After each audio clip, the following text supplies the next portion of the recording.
I wanted to help people overcome adversity, challenges. I was reading in the papers, suicide rates are soaring, crime rates, and I realized that I couldn't just sit on the sidelines of life anymore. So I specifically came up with an insight from my own life experiences that your self-worth does not depend on external circumstances. In my whole life, society and schools and outer expectations were telling me that your self-worth depends on what other people expect of you, society, media, friends, family, all of that is outer. And I realized your self-worth does not depend on external circumstances. And no joke, no exaggeration, from the bottom of my heart, not one person told me that in my high school career, and that would have helped me deal with some of the severe challenges I had while I'm in high school. I'm not going to go into those here today, but we've all had challenges, we've all had setbacks, and just know that I've had these experiences. I came to the realization your self-worth does not depend on external circumstances, and I share that to help other people. Now in my book, Reach Your Mountaintop, I have and I just published this about a month ago and I'm spreading it around the world.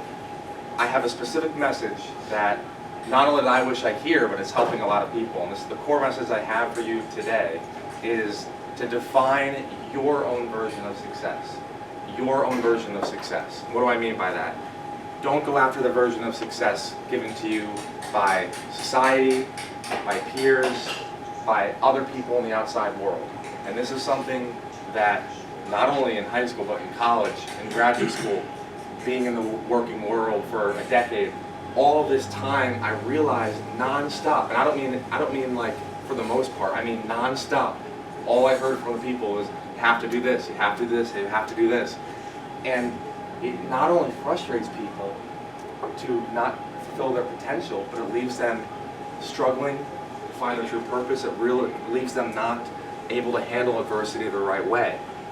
I realized that if I could provide a practical tool set to not only define your own version of success, but to go after the career you deserve, step into the life you want, you could do that. So you're not just hearing from me, I also interviewed face-to-face or on the phone 28 world-renowned experts, so I could come up with these skills in terms of how do you transition into the career you love.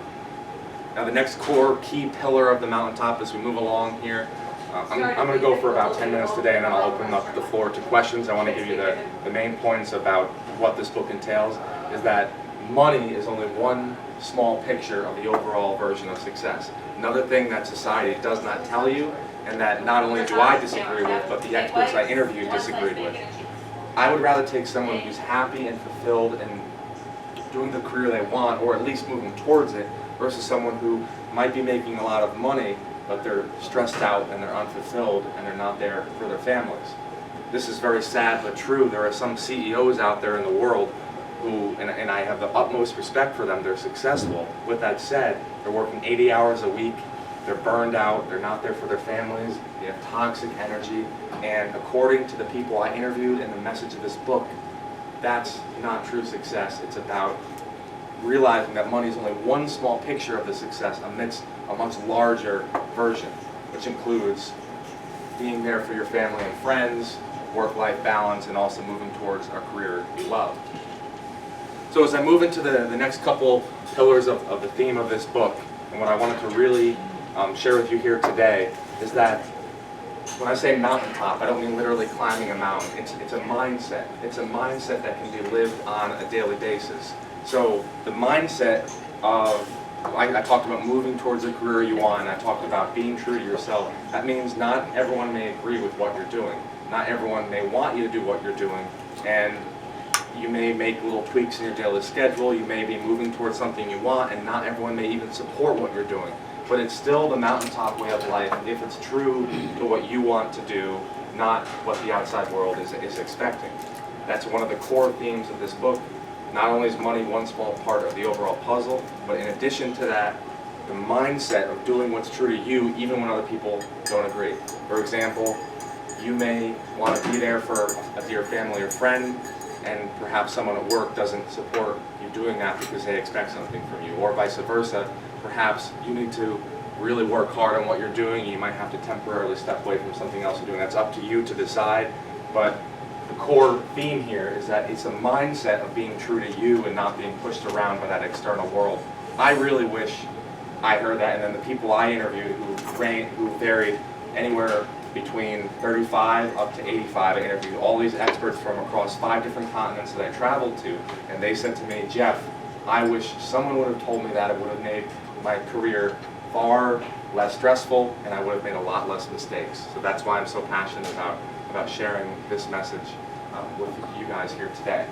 Now, the content that I discuss and that are in this book are not taught in schools. They're not taught in schools, and they're not taught in most businesses. At least the businesses I've been a part of, these skills have never been taught.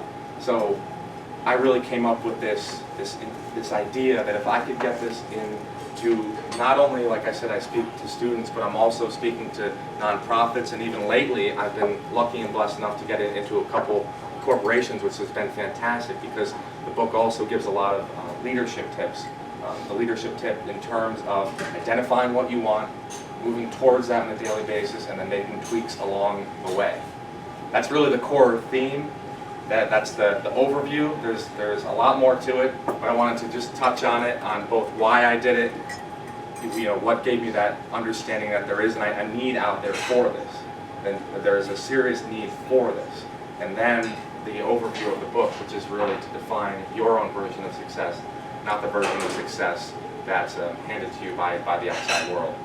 And Nancy was kind enough to agree to have me here, and it's an honor to be here. You guys are very friendly and awesome. And just so you know, the book is called Reach Your Mountaintop, 10 Keys to Finding the Hidden Opportunity in Your Setbacks, Flipping What You've Heard on Its Head, and Achieving Legendary Goals. So, yeah, long title, exactly. So, I'm gonna pause here and just open up to questions, and I can go any direction you guys want, but yes. I'd like to start with a comment that couldn't agree with you more. Okay. Absolutely, the message has to be provided to our kids when high school's too late. It's got to start at a very early age because our self-esteem and psyche really is formed between ages like 3 and 7, and then we go from there. So kudos to you. Now make a kid's version of it. The other That's great, yeah. The question, though, that I have is what type of tools or strategies do you suggest people use, like just like an overview of, to help them identify what they really want to do, what their real goal is? Yes, that's awesome, and that was a home run question, so that was amazing, and that ties in perfectly to saying a couple key strategies from the book, and then we can do more questions after that. So. She was first saying also, I want to repeat this because it was so valuable, also getting into schools early, elementary, middle schools, and I'm doing more of that, and it's definitely something I'll be pushing harder, so thank you, that was awesome. So the book is 11 chapters long. I'm not going to go into every single chapter, but I do want to give you some core strategies that have worked for people to identify their biggest goals and for them to move towards what they want. So in about half of the book, I talk about the power of reflecting. And in reflecting, you want to become the expert in something that you actually enjoy doing. You want to identify the goal you like, and you want to become the expert. And the process I give is that, 1, do meditation or prayer, whichever one you prefer, or silence or solitude, whatever works for you. And this has worked for a lot of people. This is a proven process. You meditate and you go within, and you sit there with yourself in silence, and you just have a notebook in front of you, and you write, what is the thing I want the most? So you're going to want a lot of things. We all want a lot of things. That's very normal and healthy. Right? What is the one thing I want the most? And you just sit there for 10 minutes with eyes open or closed, whatever you prefer, and let it come to you.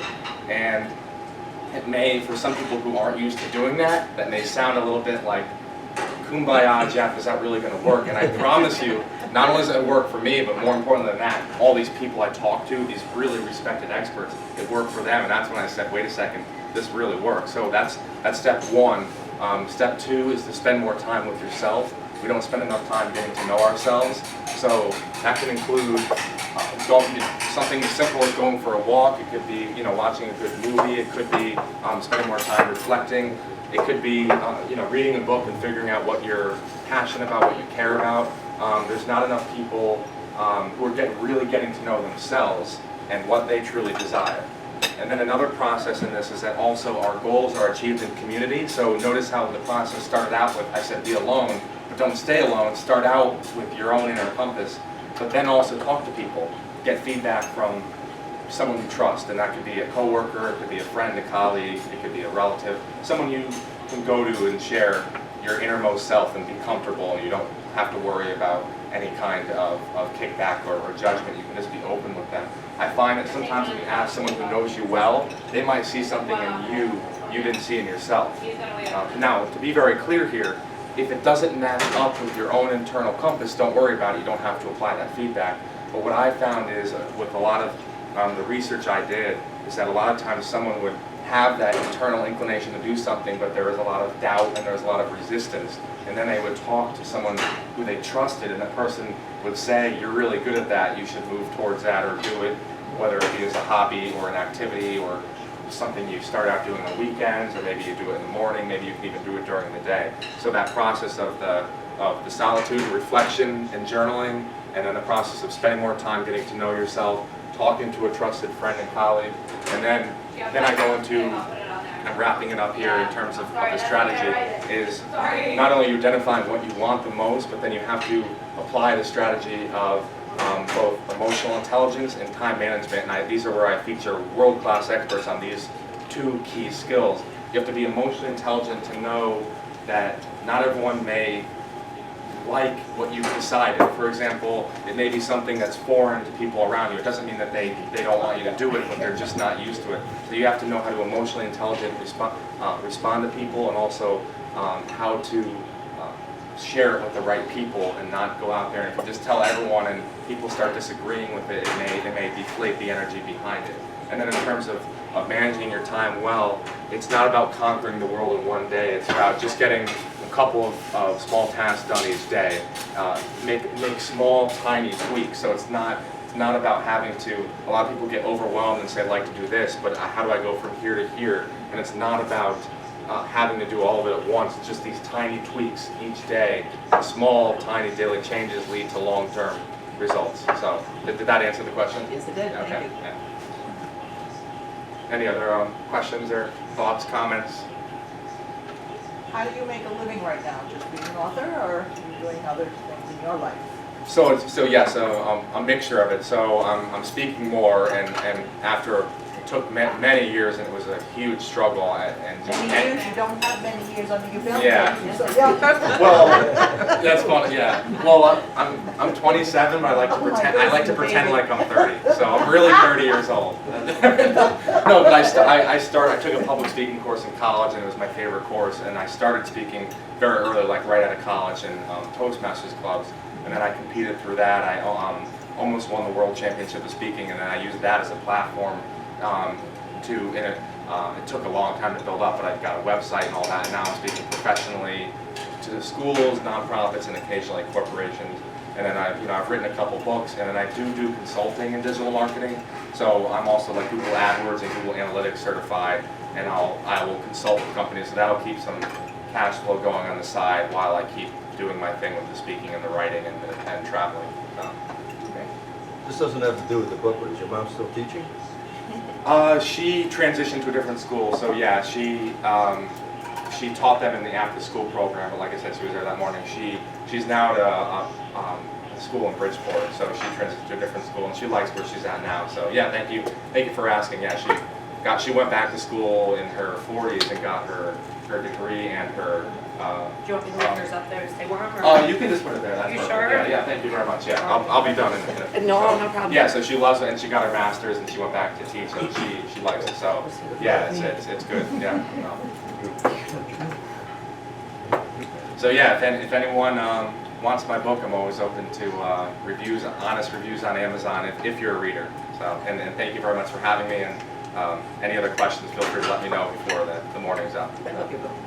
You have I'd love to get your book. Oh yeah, okay, great. Well, thank you everyone, and have a good day. Do you have them? Yeah, I brought a couple in today, so yeah.